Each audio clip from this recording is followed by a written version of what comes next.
एक number question है, उपसामक से आप क्या समझते हैं? उपसामक से आप क्या समझते हैं? तो देखिएगा, वैसा रसायन जो रोगी को उत्तेजना, मानसिक तनाव तथा चिंता को कम करता है उसको उपसामक कहते हैं। उपसामक का दिमागी उपचार में व्यवहार होता है, जैसे में सेकुनल, इक्वाइनिल, वैलियम इत्यादि जो है दवाओं का उपयोग की जाती है। अगला क्वेश्चन जो है, एंजाइम।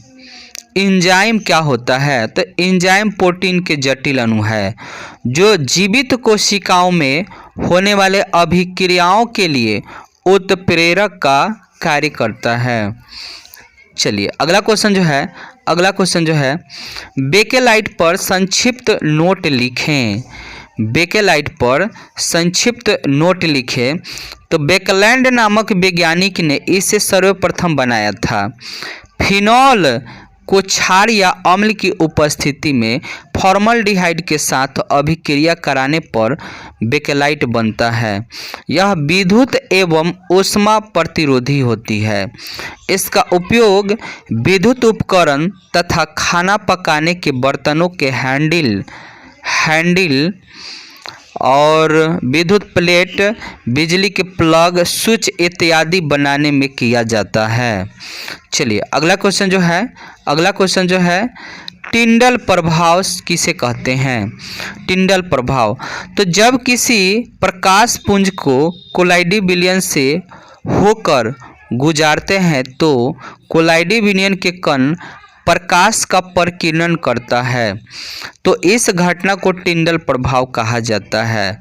जब किसी किरण पुंज को कोलाइडी विलयन से होकर गुजारा जाता है तो कोलाइडी विलयन का कण प्रकाश का प्रकीर्णन करता है, तो इस घटना का टिंडल प्रभाव कहा जाता है। अगला क्वेश्चन जो है, ब्राउनी गति किसे कहते हैं? तो कोलाइडी विलयन का कण लगातार टेढ़े मेढ़े पथ पर गति करते रहता है, इस गति को ब्राउनी गति कहा जाता है। चलिए अगला क्वेश्चन जो है, रासायनिक अधिशोषण किसे कहते हैं? तो जब ठोस के पृष्ठ पर अवशोषित अणु रासायनिक बंधन जैसे मजबूत बल के द्वारा जुड़ा रहता है तो उसे रासायनिक अधिशोषण कहते हैं। कहने का मतलब दोस्तों कि जब कोई ठोस है उस पर कोई कण जो चिपका हुआ है वो रासायनिक बंधन के द्वारा चिपका है तो उसको रासायनिक अधिशोषण कहते हैं। चलिए अगला क्वेश्चन जो है, सक्रियण ऊर्जा किसे कहते हैं? सक्रियण ऊर्जा, तो देखिए सामान्य अणु को सक्रिय जटिल में बदलने के लिए आवश्यक ऊर्जा की ज़रूरत होती है। ठीक है, इसी ऊर्जा को हम लोग सक्रियण ऊर्जा कहते हैं। चलिए अगला क्वेश्चन जो है, लवण सेतु क्या है? इसका उपयोग क्या है ये भी बताइएगा। तो देखिए, उल्टा यू आकार का एक ऐसी नली जो अलग अलग रखे दो वैद्युत अपघट्य को जोड़ती है उसे लवण सेतु कहते हैं। दोस्तों मान लीजिए कोई ये पात्र है, ठीक, और ये भी कोई पात्र है, ठीक है, तो इसमें हम यू आकार का जोड़ रहे हैं। यू आकार का देखिएगा, ये यू टाइप का जोड़ने वाला एक तरह का ये समझिए कि नली है, ठीक है ना, जो दो को आपस में जोड़ रहा है, तो इसी को हम लोग लवण सेतु कहते हैं। इसका उपयोग दोस्तों प्रत्येक अर्धशिलों में आयन की कमी को पूरा करना तथा विद्युत धारा प्रवाहित करने के लिए किया जाता है। चलिए अगला क्वेश्चन जो है, अभिक्रिया की कोटि किसे कहते हैं?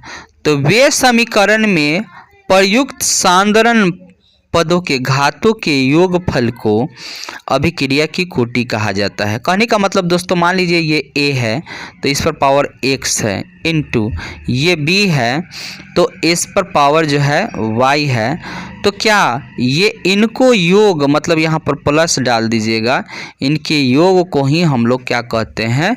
अभिक्रिया की कोटि। चलिए अगला क्वेश्चन जो है, अगला को क्वेश्चन क्या है, किसी तरल में अवाष्पशील विलय मिला दिया जाए तो उसके वाष्प दाब में कमी आती है, क्यों? तो देखिएगा, किसी तरल में अवाष्पशील विलय मिला दिया जाए तो उसके वाष्प दाब में कमी आ जाता है, क्योंकि विलयन की सतह पर द्रव अणुओं की संख्या घट जाती है। यही कारण है दोस्तों कि वाष्प दाब में कमी आ जाती है। ठीक है, चलिए अगला क्वेश्चन जो है हेनरी का नियम लिखें।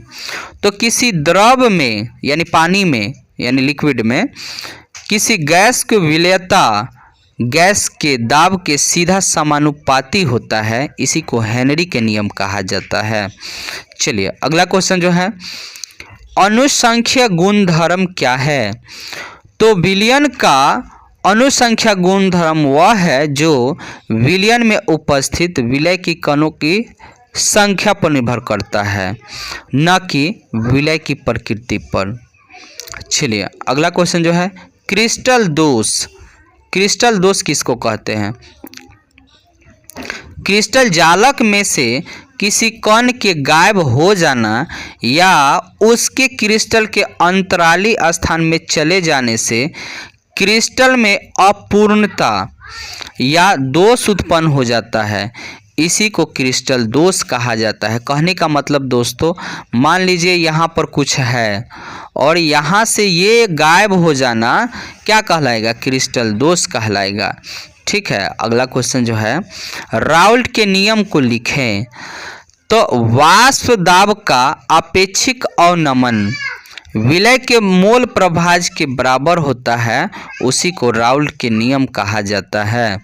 चलिए अगला ऑब्जेक्टिव दोस्तों यहाँ से शुरू हो रहा है। कैंसर के इलाज में किस उत्कृष्ट गैस का प्रयोग किया जाता है? तो आपका आंसर हो जाएगा रेडॉन का उपयोग किया जाता है। चलिए अगला क्वेश्चन जो है विटामिन सी की कमी से कौन सी रोग होती है? तो इसका आंसर हो जाएगा स्कर्वी रोग होती है। चलिए अगला क्वेश्चन जो है ऑक्सीजन के साथ निम्नलिखित में कौन सीधे संयोग नहीं करता है? तो आपका आंसर हो जाएगा पीटी सीधे संयोग नहीं करता है। अगला क्वेश्चन जो है संपर्क विधि में बनता है। तो संपर्क विधि में दोस्तों ओलियम बनता है। अगला क्वेश्चन जो है विद्युत क्षेत्र के प्रभाव से कोलाइडी कणों का गमन कहलाता है। तो इसका आंसर हो जाएगा वैद्युत कण संचलन कहलाता है। अगला क्वेश्चन जो है क्लोरोफिल किसका एक जटिल यौगिक होता है? क्लोरोफिल किसका एक जटिल यौगिक होता है? तो इसका आंसर हो जाएगा मैग्नीशियम का होता है। चलिए